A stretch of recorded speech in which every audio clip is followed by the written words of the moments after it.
The only thing I found helpful for that is actually differentiating between sequencing and prioritization. I think every single person who I talk to is like, well, what are your priorities? And, there's the very famous phrase, which is not my own, that like priorities as a plural is an oxymoron, right? There's no such thing. There is just a priority. And I think this everybody has their list of 10 things, And my push constantly will be actually don't prioritize, sequence. Only do one thing, maybe two at any given time. But if you do them fast, if you sequence them and you can get this off your plate, then you can move on to the next. You'll get to the 10 things eventually.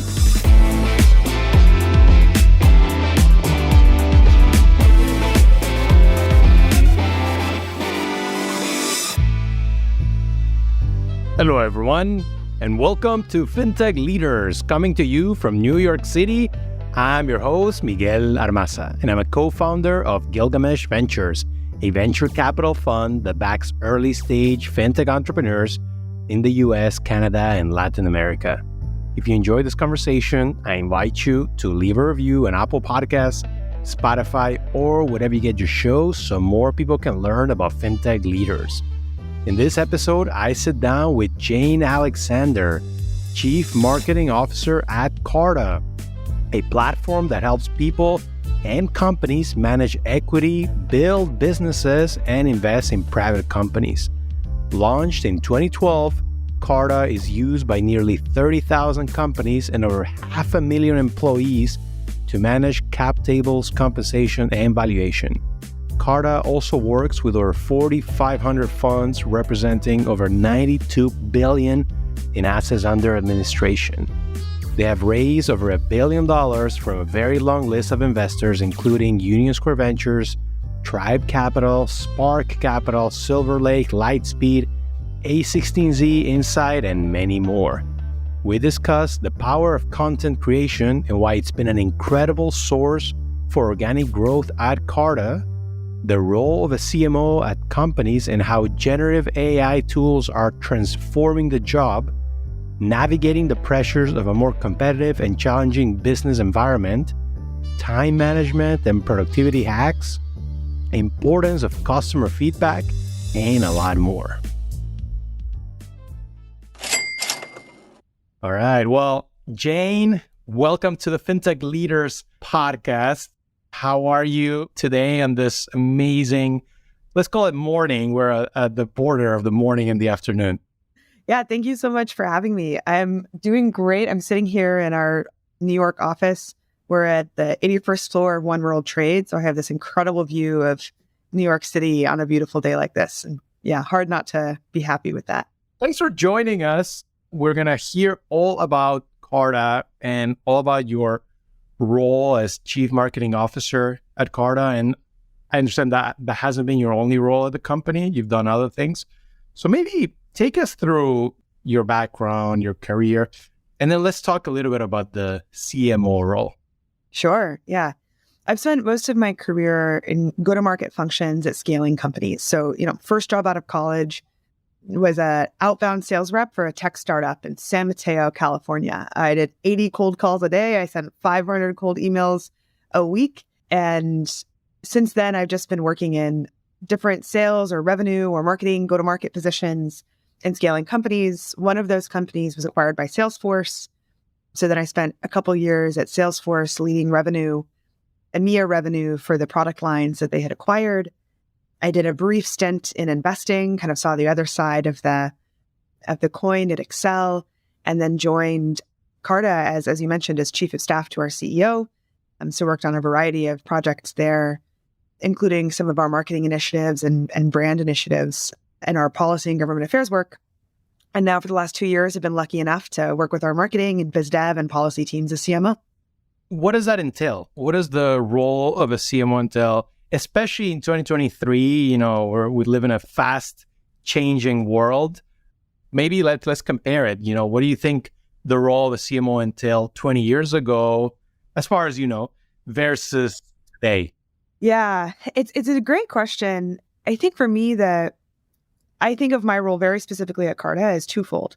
My job is to be the tip of the spear for growth. We're a scaling company, and my role is to help reflect that curve and make us grow as fast as possible. So every Monday morning, the team gets together, we stack hands, and we repeat what we're here to do, which is first, be the tip of the spear for growth as we build towards $1 billion in revenue. And second is bring the soul of Carta to market. And that's really about driving affinity and building affinity within our customer base, within our ecosystem for Carta and the things that we do. So I really think of the role of marketing in an organization and product also as building value. And then the role of sales and the business model generally is to extract value. And if you think of those two curves, if you can layer those two curves on top of each other, the difference between them is consumer surplus. So when I think about building affinity for Carta, I think about building consumer surplus. Does every customer, does every person who interacts with us, every prospect get more from Carta than they give to it? And to me, that's deeply, deeply important. The role of a CMO and the role of marketing generally, I think, has changed drastically, primarily driven by the changes in technology. Of course, if you are, I think about this often, about the beautiful marketing work that Michelin did with the Michelin Guide, right? Like with different tools than we had, they were thinking, how can we create more tire sales? Well, let's get people driving to different restaurants. Let's tell them where they need to drive to. Let's tell them where they need to go get some wear and tear on those tires. And now with the changes in the tools that we have available and the way that our customers act, we have to be reaching them through podcasts like yours or through social media or through generative AI, whatever that might be. Maybe the tools that we use are different, but ultimately my view is that the role is the same. The role is to understand your customer, understand your business, and be the marriage between the two in a way that drives growth. You mentioned new technological advances that are helping the CMO office. We got to talk about AI, of course, this amazing new wave of AI tools that we're seeing. And I think it's reached almost all corners of the world and also of the corporate world. Yeah. And when I think of some of its top use cases, sales and reaching the consumer in a faster, more automated way comes to mind. But then I think about what you just mentioned, bringing the soul of the company into the marketing. You don't want AI to remove that soul and sound too mechanical. So maybe tell us a bit about that. Yeah. Oh, I'm so excited to see what happens here. I think it'll change a lot of the way we work. And I'm certainly no forecaster. None of us really are. But I think we'll see a huge proliferation of different use cases, especially to your point in sales and in marketing. Writing a blog post, much easier now. At the very least, you can start with a draft written by somebody else. Social copy, internal communications, getting people on the same page is going to be so much easier. There's going to be the marginal cost of writing a custom email from an SDR, like quote unquote custom, is going to go to zero, which in some ways is incredible because you can send all of these custom emails. But if you play that out to its logical conclusion, well, then actually everybody's emails are going to get stuffed with the custom emails, and the value of those custom emails will also go to zero. So I think we'll see this huge spike in useful applications that will probably ruin the channels that they're using. So I think it'll be a really interesting time. As with any time that there's a lot of innovation and kind of this shift, there'll be opportunity for us to take advantage of. I think where we can use these AI tools to our benefit is if we're able to use them to accelerate where we have edge. That I think will be the benefit. If everybody is just using them to send custom emails, well, then the value goes to zero. But how can you use AI to just accelerate where you already have edge and to kind of build your moat even further? And I think that takes the human in the loop to know what that edge is. The robots don't know. They can help you get there, but you have to have that unique insight of where your edge is. I also think it'll mean that there's a lot of opportunity for owned channels. I've been a big believer in this for the last few years. But how do you create opportunities to connect with your customers, to connect with prospects that you actually own fully? Because again, as you think about how people are going to be sending more emails and, changing the way that this will fundamentally in a few years change the way that Google advertising works, which a lot of us are reliant on, as those channels change and develop in new ways, having your own will become more and more important. Yeah, it reminds me a little bit, it's not a perfect analogy, but it reminds me a little bit of postcards. I think sending a postcard today carries so much more weight than it did 30 years ago, right? I think a little bit of that is going to happen in AI, where cases where there's a human in the loop or it's 100% human made, they're probably going to carry more weight. But I'm also excited. I see it as also as a strong assist, right? We'll see where it goes. And in your role at Carta, how do you measure success for you and your team, I guess? I have two primary metrics that I try to drive. The first is obvious. It's revenue. My job here is to help us grow and scale and build a business. And I think where a lot of sales and marketing teams can get into trouble is when their goals conflict. So when marketing teams are measured on pipeline and sales teams are measured on revenue, there's a gap between them. And it leads to this finger pointing of, well, your pipeline wasn't good enough, or no, you weren't good enough at closing it. It was great. And it creates that friction because the goals are different. So the first thing when I took this role, as I said, listen, my goal has to be the same goal as our CROs. We are one trying to drive revenue for the business. And we may have different aspects of that we control. Our CRO, Jeff, has much more control over the close rate than I do. I can help with PMM, with collateral, things of that nature. And I have more control over top of funnel, given the nature of our business and the dynamics of our business. But at the end of the day, we are both responsible for hitting our revenue number. And that's the number that I hold myself accountable to and report to the board on. The second metric so that's the first. And the second metric that I really think about is affinity. That's harder to measure. There are so many ways. They're quite expensive and clunky and more difficult when your customer base is as niche as ours. But there are a couple of proxies that we use for that, right? NPS may be one of those. Social sentiment may be one of those. Another one that I use and really hold myself to is the amount of revenue and pipeline that's coming in organically. If we're really creating strong affinity, then people are going to be referring to each other. People are going to be talking about us. People are going to be coming inbound. So I look a lot at overall revenue and then also amount of revenue that we're driving organically, not just through paid channels. In your experience, speaking of organic growth, what have been the biggest drivers for organic growth? And I just hosted the chief product officer of Wise, Neil, and they take that very, very seriously. So I'm curious to learn how it works at Carta. Well, it's probably different for every company. Two things are important for us. The first is content works remarkably well for us. Content there's so much in our ecosystem that you need to learn about. There's so much as a first-time founder, first-time fund manager, even just an employee, which I believe our employees don't pay, employees that use Carta don't pay us. The company or the fund does. But where are the future founders coming from? They were employees once upon a time. So if we can create a relationship with users who don't pay us today, one day we can help them become a founder, become a funder, become a customer in the future and build that affinity now. So content is a huge driver for us. I'm particularly interested in opportunities where content can compound. So there's, classic SEO that I think there's a pretty linear relationship there. And sometimes it's exponential with where you land on the SERP, but for the most part, it's generally a linear trajectory. But there are some types of content that can be really exponential and can compound on themselves. And that's where we've been exploring these courses. So last year we released Equity 101. That's become we don't market it anymore. We don't do any promotion, but it gets thousands of views every single week just on its own because it compounds. People find value out of it. They share it with somebody else. It kind of does the work on its own. We just released Cap Table 101. This week, we're releasing Founder Finance, Fundraising 101 in the coming months. So I'm particularly interested in where content can compound. And I think video is a great opportunity for that. And then the second, and this is so much harder to measure, you really have to squint through the fog on this, but is these in-person moments, especially for VCs. You're not going to click on a paid ad and get your fund admin from that necessarily, maybe if you're all the way down in the funnel. But how do we create these really unique in-person experiences?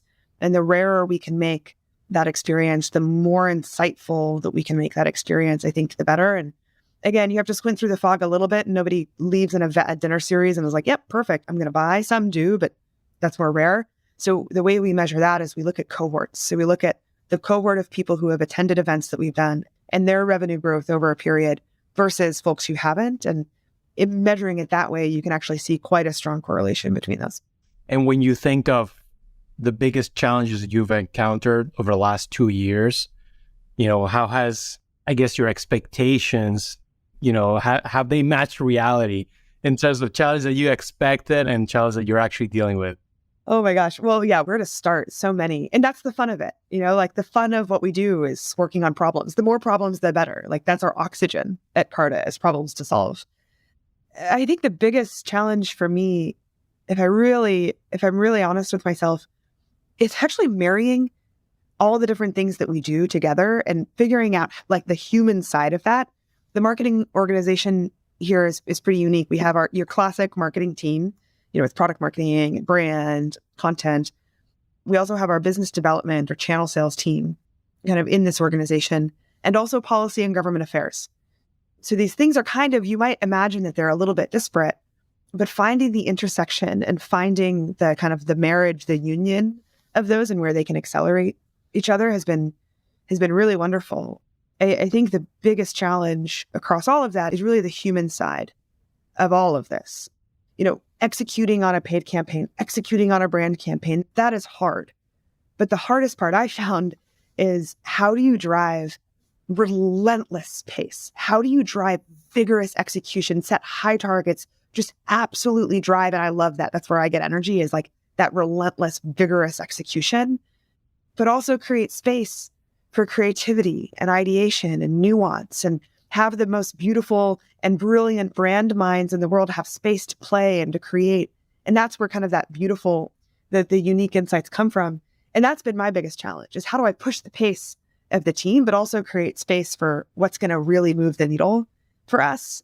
If we do everything, we'll actually end up doing nothing. And I think that I always want to do more and more and more. The team knows this and reminds me of it all the time. The only thing I found helpful for that is actually differentiating between sequencing and prioritization.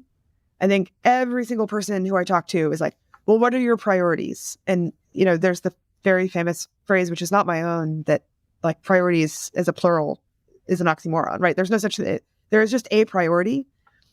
And I think this everybody has their list of 10 things, And my push constantly will be actually, don't prioritize.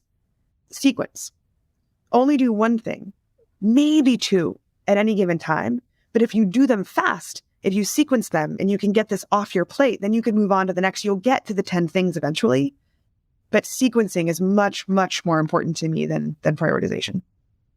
That's super interesting. And I guess for sequencing, it's going to vary depending on the task. You might be working on something for an hour and then switch to the next one, but you might have some very long-term projects.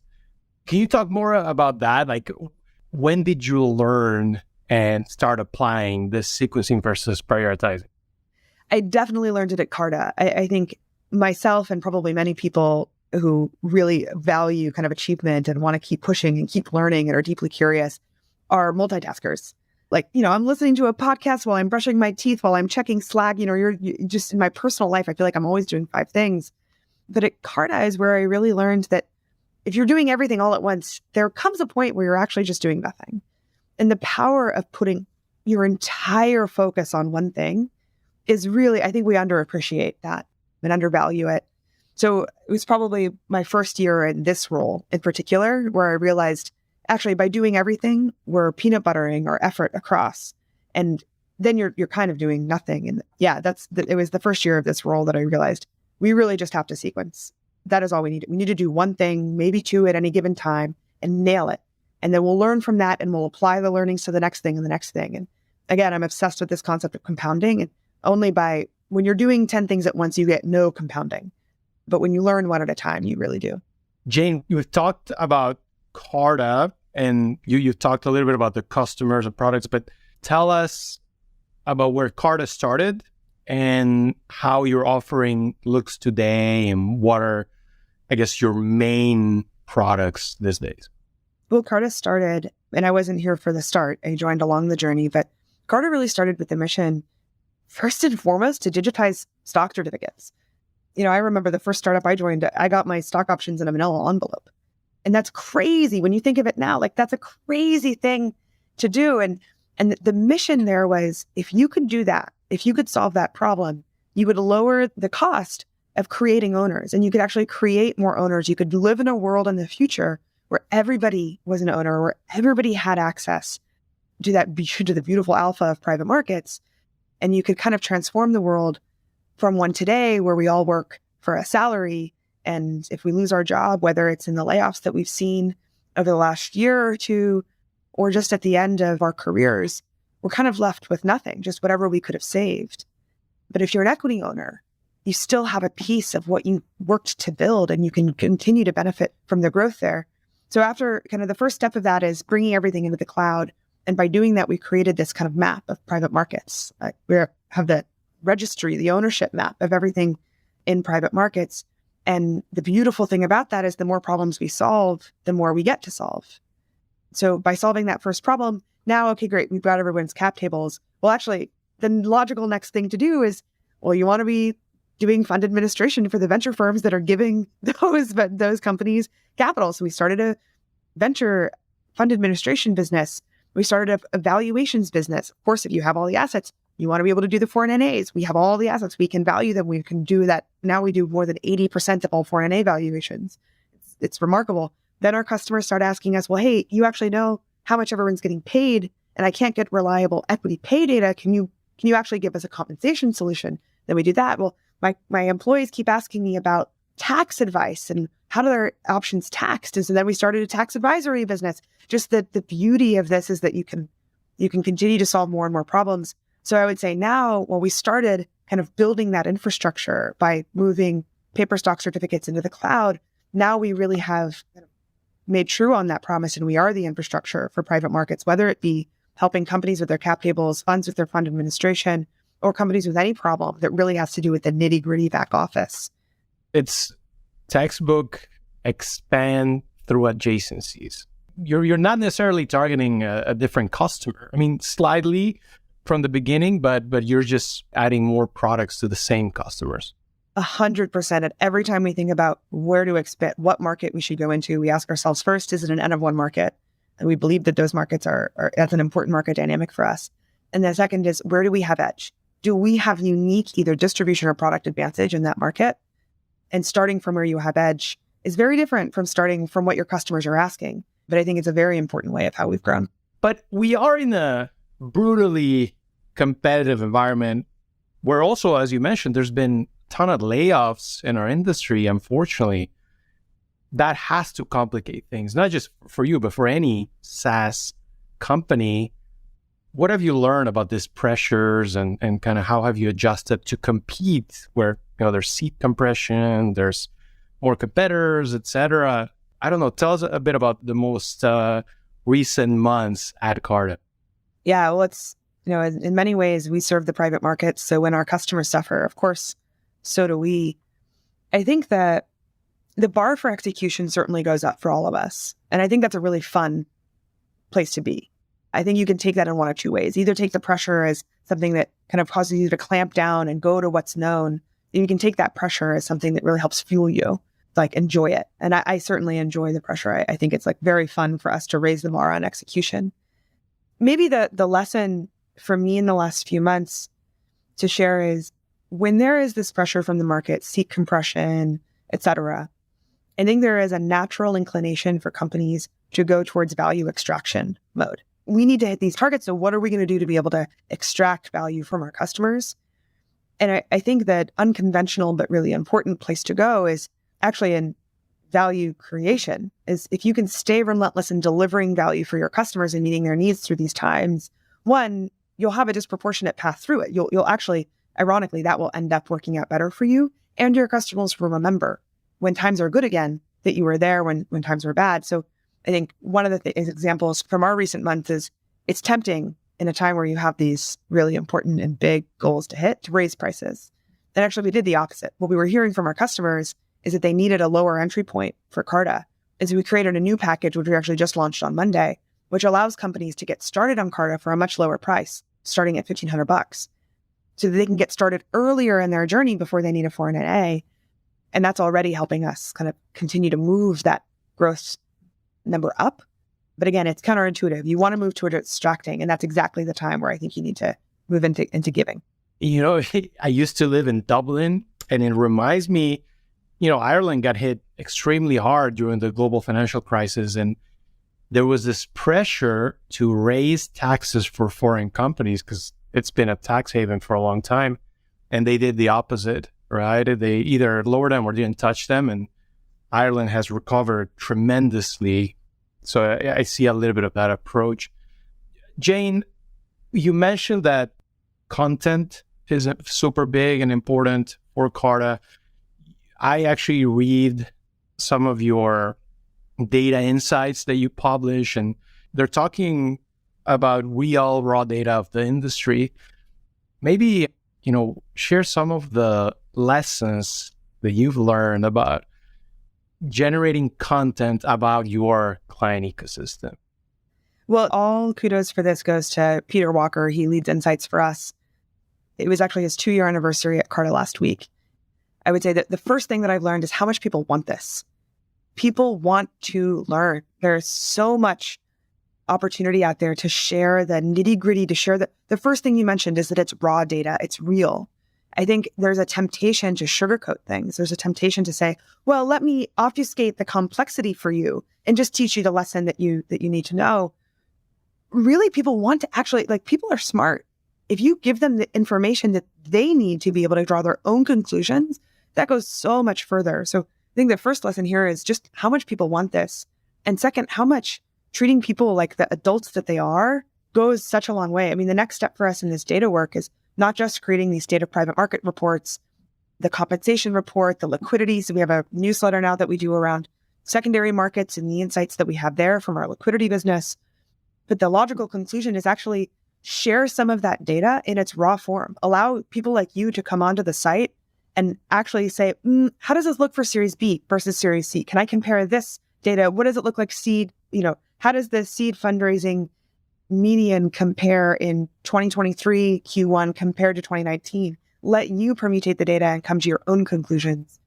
It's been such a fun journey for us. And yeah, the biggest learning for me is where people have curiosity, just keep feeding it. Don't worry about sugarcoating it or making it pretty in package. Just feed their curiosity and the road will be endless. Before I let you go, Jane, if tomorrow you were about to teach a class with a room full of CMOs that are about to start their jobs at fast-growing tech companies, what are the key lessons that you would focus on? And I'll admit this whole episode is, a class. First of all, joining a fast-growing company and being responsible for growth, the expectation is triple. You have to be not just fast-growing, but even faster than the fast-growing. And so I think for me, the most important thing to focus on first is just execution. So much, and how do you execute? Can you get great at executing well? So much of marketing is subjective. I like this color, you like that color. You don't like that design, I like this illustration. Naming, my goodness, everyone's got an opinion on a name. So by definition, what you're going to be doing has a lot of subjectivity in it, and people are going to have their own opinions. And so how do you really make sure that you can use those opinions as signal? You can use that feedback to feed the work and to make it great. Well, to me, it means you have to separate, is this feedback about execution or feedback about the strategy of it? And the sooner you can reduce the questions around execution, the faster you can actually get input and feedback around the strategy. So I think if you think of Maslow's hierarchy of marketing, I think strong execution and fundamentals is the bottom. Everybody thinks it's creative genius. That's the fundamental. I think you earn the right to creative genius by doing fundamental great execution. So that's where I would start. Once you get that, you earn the right to do all of these things, which by definition are going to be out there. If you're going to have a unique insight, someone on our team says this, he's so wise, creativity takes courage. And you don't have the platform to stand on with that kind of those out there ideas or something that pushes the boundaries or is going to push inflection for the company, an inflection point for the company, unless you have strong fundamentals, unless you have that place to stand from. It's a great execution. So that's where I would focus first. Wise words. Thank you for this amazing episode. I'm sure the audience is going to really be fascinated with your insights. And thanks for taking the time to stop by. Thank you so much for having me. So much fun.